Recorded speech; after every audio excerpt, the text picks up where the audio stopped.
தூத்துக்குடி கடலில் மூழ்கி சங்கு குளிக்க மீனவர்களுக்கு அனுமதி வழங்கக்கூடாது என்று உயர்நீதிமன்ற மதுரை கிளை உத்தரவிட்டுள்ளது.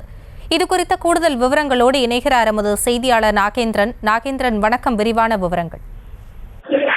வணக்கம் ஹாசினி. மன்னார் வளைகுடா பகுதியை கடல்வாழ் உயிர்கோள காப்பகம் தேசிய பூங்காவாக அறிவிக்கப்பட்டு இது குறித்த எல்லை இதுவரை வரையறுக்கப்படாததால் ஆழ்கடலில் சங்கு குளிக்க மீனவர்களுக்கு அனுமதி வழங்கக்கூடாது என உயர்நீதிமன்ற மதுரை கிளை உத்தரவு பிறப்பித்திருக்கிறது.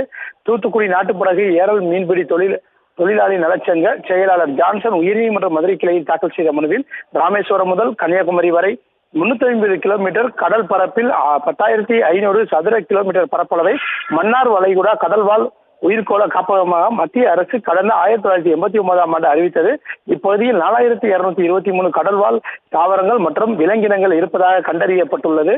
இதில் அழிந்து வரும் இனமான கடல் பசு 14 வகை கடல் புற்கள் அடங்கும் வான்தீவு, காசுவார் தீவு, காரைச்சல்லி தீவு, விலங்குச்சல்லி தீவு, முயல் தீவு உள்ளிட்ட 21 தீவுகளை உள்ளடக்கிய இந்த பகுதிகளை பாதுகாக்கப்பட்ட மன்னார் வளைகுடா கடல்வாழ் தேசிய பூங்காவாக தமிழக அரசு அறிவித்தது. இந்த சூழலில் தூத்துக்குடி மாவட்ட கடற்கரையில் மீன்பிடி தொழிலில் ஈடுபட்டுள்ள மீனவர்கள் ஆழ்கடலில் மூழ்கி பாரம்பரிய சங்கு குளித்தலில் ஈடுபட்டு வருகின்றனர். இதற்கு மீன்வளத்துறை சங்கு குளிக்க லைசன்ஸ் வழங்கி வருகின்றது. மன்னார் வளைகுடா கடல்வாழ் உயிர்கோள காப்பகமாக மத்திய அரசு அறிவித்துள்ளது.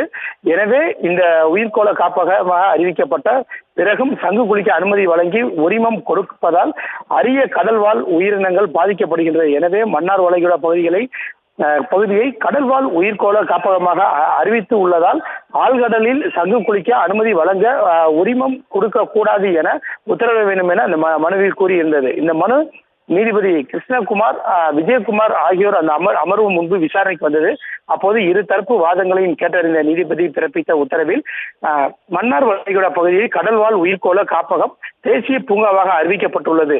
இது குறித்து எல்லை இதுவரை வரையறுக்கப்படவில்லை. எனவே தூத்துக்குடி கடலில் மூழ்கி சங்கு குளிக்க மீன்வளத்துறை உரிமம் வழங்கக்கூடாது என உத்தரவு பிறப்பித்திருக்கிறது. ஹாசினி, செய்திகளை உடனுக்குடனும் துல்லியமாகவும் தெரிந்து கொள்ள சப்ஸ்கிரைப் பண்ணுங்க.